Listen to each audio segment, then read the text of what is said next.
नमस्कार दोस्तों, मेरा नाम अनुराग सिंह है और आप मुझे देख रहे हैं डिजिटल भारत न्यूज़ पर। दोस्तों, आजकल देश में हर जगह घमासान मचा हुआ है। चाहे वो इंडिया चाइना बॉर्डर हो, चाहे वो किसानों का मुद्दा हो, चाहे वो 6-7 महीने से चल रहा सुशांत राजपूत का मुद्दा हो। वो उस घमासान को में तो तड़का मारा जा रहा है। उसके बारे में जितना आप जानते हो उतना मैं भी जानता हूँ। कुछ खास बताने के लिए है नहीं उसके बारे में। बस मैं एक ही लाइन बोलूँगा, जाना था जापान, पहुँच गया चीन, करें हम क्या।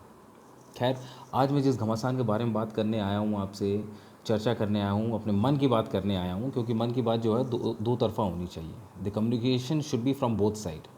मैं भी आपसे मन की बात कहूँ और आप भी अपने मन की बात मेरे तक पहुँचाएँ। जी हाँ, मैं बात कर रहा हूँ मनीषा कुमारी नाम के उस लड़की की जिसका सामूहिक बलात्कार हुआ। उसकी जीभ काटी गई, उसकी रीढ़ की हड्डी तोड़ी गई और बाद में सफदरजंग अस्पताल में उसकी मृत्यु हो गई।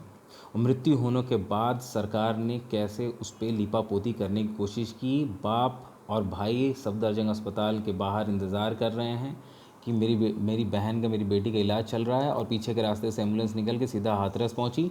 और हाथरस में जो हुआ वो आपने टीवी में बहुत अच्छे से देखा होगा। क्या दोष था उस परिवार का? उस दोष का परिवार ये था कि वो दलित था, वो आवाज़ नहीं उठा सकता था।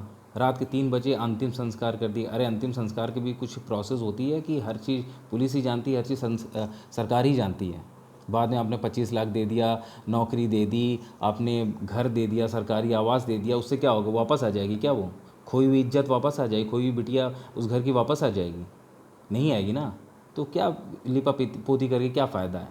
आज प्रियंका गांधी और राहुल गांधी आज यमुना एक्सप्रेसवे पर पैदल जा रहे हैं। उनकी गाड़ियाँ रोक दी गई तो वो पैदल जा रहे हैं, उनकी गिरफ्तारी हो गई।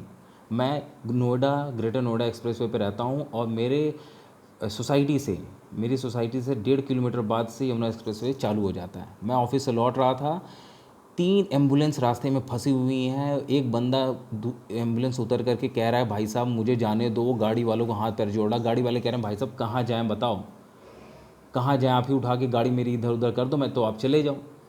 हर कोई सियासी रोटी पकाने में लगा हुआ है, सेकने में लगा हुआ है। जब निर्भया कांड हुआ था तो बीजेपी वाले करते थे, अब ये कांड हुआ है तो ये चले आ रहे हैं। और फिर सुनाई देता है कि बलरामपुर में फिर एक दलित लड़की का गैंग रेप हुआ और उसको मार दिया गया।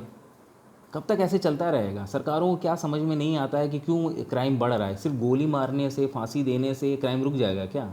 अरे, ग्रास रूट लेवल पे आप कभी सोचते हो कि कोई बंदा क्यों कर रहा है जुल्म? कोई क्राइम को बढ़ावा क्यों दे रहा है? क्यों क्राइम कर रहा है? जब सुबह 9:30 बजे से लेके शाम के 6 बजे तक बंदा काम करेगा ना, तो वो क्राइम करने की नहीं सोचेगा, क्योंकि उसके पास काम करने के लिए है। उसका दिमाग, खाली दिमाग शैतान का नहीं है। तो आप लोगों को रोज़गार दो ना भाई। इतनी पॉपुलेशन है, 28-30 करोड़ जनसंख्या है यूपी की, आप उनको क्यों नहीं रोज़गार देते हो? शिक्षा का हाल क्या हो रखा है? नकल करके लड़के 85% पाते हैं। 85% का बोल दो, 85% कैलकुलेट कर दो, वो उनकी मजाल नहीं है कि वो निकाल करके दे दें। खोखली हो चुकी है शिक्षा व्यवस्था। वो क्या नौकरी करेंगे? आईटीआई के कॉलेज, बीटेक के कॉलेज, एमबीए के कॉलेज, बीएड के कॉलेज, सब नकल करके पास हो रहे हैं। सोच रहे हैं बस परसेंटेज आ जाए बढ़िया और नौकरी लग जाए, शिक्षक की नौकरी लग जाए। कैसे शिक्षक बनेंगे वो? देख लो आप।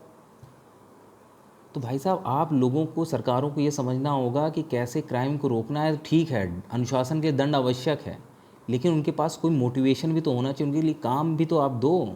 जब लड़का सुबह से लेकर शाम तक काम करेगा, उसके पास पैसे आएंगे, अपने परिवार के साथ खुश रहेगा, तो उसके दिमाग में वैसे ही कुछ फालतू नहीं आएगा। कब तक ऐसा चलता रहेगा भाई? कब तक चलता रहेगा सियासी? बस जिसकी पक्ष है वो लिपापोती करता है, जो विपक्ष में है उसको मुद्दा बनाए हुए। जब भी चुनावी सियासत चालू होती है तो उसके बाद सारी राजनीतिक पार्टियां आ जाती हैं। सपा आ गई, कांग्रेस आ गई, बसपा आ गई, बीजेपी उसको लिपापोती करने में लगी है। यही निर्भया कांड हुआ था तो कांग्रेस लिपापोती करने में लगी हुई थी। तो हर कोई सेक रहा है। अब समझना हमें है, आपको है। हमें अपने बच्चों को, अपने भाइयों को, अपने सराउंडिंग में लोगों को समझाना है। एक ज़माना था हम लोगों के टाइम पे जब हम 55% पाते थे, लेकिन हमें नॉलेज 70% का होता था। आज की डेट में लोग 90% पाते हैं, उन्हें नॉलेज 55% का नहीं है। ऐसे देश नहीं चलेगा भाई। हमें समाज को समझाना होगा, खुद को समझाना होगा, सरकारों को समझना होगा कि लोगों को हमें बिज़ी रखना पड़ेगा। आप डिसेंट्रलाइजेशन कीजिए, माइक्रो इकोनॉमिक्स लाइए, इंडस्ट्रियलाइजेशन कीजिए, लोगों को रोज़गार दीजिए। ये नहीं कि सिर्फ आईटीआई किए जा रहे हैं, बीटेक किए जा रहे हैं, नकल कर करके पास हुए जा रहे हैं, उन्हें आधा ज़्यादा कुछ है नहीं। क्या नौकरी करेंगे? दिल्ली, बेंगलोर, बड़े शहरों में जाते हैं, इंटरव्यू होता है, फुस हो जाते हैं वो। फिर वापस जाते हैं अपने गांव में, वहीं खेती करते हैं, वहीं वो करते हैं, और वहीं पे ये सब क्राइम पैदा होता है। तो सरकारों को ये सोचना होगा, हमें आपको भी सोचना होगा कि हमारे बच्चे जिस स्कूल में जा रहे हैं वहाँ शिक्षा हो रही है, मिल रही है कि नहीं मिल रही है। बाप भी लगा हुआ, भाई भी लगा हुआ, हाँ ये ले जाए एग्ज़ाम, बस बड़ी बड़ी बिल्डिंग्स बनी हुई हैं, स्कूल चलते नहीं हैं, क्लासेस चलती नहीं, जब एग्ज़ाम होता है तो 4,000 5,000 पैसा दिया और बस नकल हुई, लड़का आ गया भैया 85% मार्क डिस्टिंक्शन के साथ। फिर उसके बाद अब हो गया टेट, शिक्षा विभाग में कहाँ से लगेगी नौकरी, सुपर टेट भी हो गया। कब तक करोगे भाई? अपने बच्चों को समझाइए, पढ़ाइए।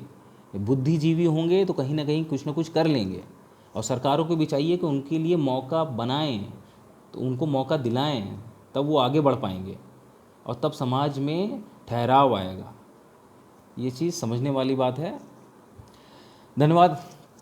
कैसी लगी वीडियो आप बताइएगा, अपने मन की भी बात मुझसे करिएगा। जय हिंद।